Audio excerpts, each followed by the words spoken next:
This is how to set up OBS to stream to TikTok live using a PC or Mac in 2023. And we'll start by obtaining our stream key, which is required to use OBS. If you find you can't get a stream key, just check the links that I've put in the description or check the links at the end of the video. So to get your stream key, just head to your TikTok profile, make sure you're logged in, and if you have one, you'll see this Go Live button at the left of the page, which takes you to livecenter.tiktok.com/producer. To get your stream key from this page, just scroll down, press Go Live. You're not actually live, just fill in the required information including category and stream title, press Save and Go Live, and once you've done that, you'll see your stream key and your server URL. So we'll come back to the stream key later, but first download OBS if you haven't already, it's linked in the description. If you're a new OBS user, then I'd suggest you just skip all of the setup dialog, or if you're a current OBS user like me, click on Profile at the top, click on New, and create yourself a TikTok profile. I'll name mine TikTok Test because I've already got one, but make sure you leave this box unchecked. The auto configuration actually isn't very helpful for TikTok Live. Let's do the same with the scene collection. Just press New and make something called TikTok Scenes. I'll call mine TikTok Scenes Test, and then just click OK again. So that just means we've now got separate settings for TikTok and whatever else that you use OBS for. So you'll be left with a blank version of OBS like this. And now we have to start by changing some very important settings. So we're just going to click on Settings, or you can click File Settings. And firstly, we're going to click onto the video page. So the video page is where you decide whether you're going to stream on TikTok in portrait mode, sometimes called vertical mode, or in landscape mode. As you can see from this small poll that I've done here, it's basically 50-50 amongst my community whether people use landscape or portrait mode. I think it honestly just depends on what you're doing and what your personal preference is. Personally, I use landscape mode. Anyway, back in the video settings, if you are going to use landscape mode, just change the output scaled resolution to 1920 by 1080, which will put your stream in 1080p, and increase the FPS to the maximum available. If you're going to go in vertical mode, then you have to manually type into the box 1080x 1920, and then you can click the drop down list beneath to set that to 1080 by 1920 as well. And once again, make sure you have the highest FPS, which is typically 60. Let's move on to the output page now, which is very important to change the settings here. And we're going to start by increasing the bitrate. 2500 is a very bad default bitrate provided by OBS. It's not going to give you a high quality stream. I recommend somewhere between 6 and 10,000. I'm going to set mine to 8,000, which is what Live Studio uses as well. No point going above 10K on this because it won't improve the quality of a 1080p stream. Make sure your encoder here is set to hardware. That'll stop you from lagging. It will use your GPU. And then the encoder preset is usually left fine on this one. If you really have a good GPU, you could set it to P7. Let's just make one more change to the recording here. We're going to set this to high quality. Just means you can start and stop your recordings during your live stream.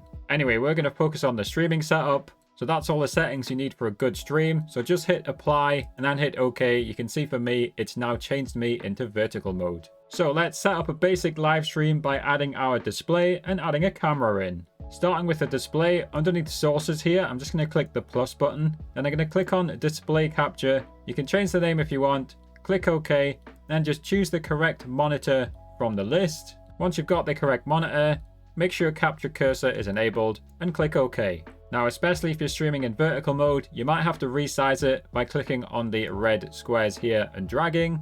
One little nice trick I like to use, if you right click it and click on transform, you can center it perfectly to the screen by clicking on center to screen. Let's add a camera now, and I'll press the plus button at the bottom, and this time I'll click on video capture device. You can rename it to the name of your camera if you want, and press OK. And just quickly, if you're looking for help setting up your live stream, or if you want a one-on-one call with me, then check out my Fiverr and my other links in the description. So pick the correct camera from the list. This one is my lower quality second camera.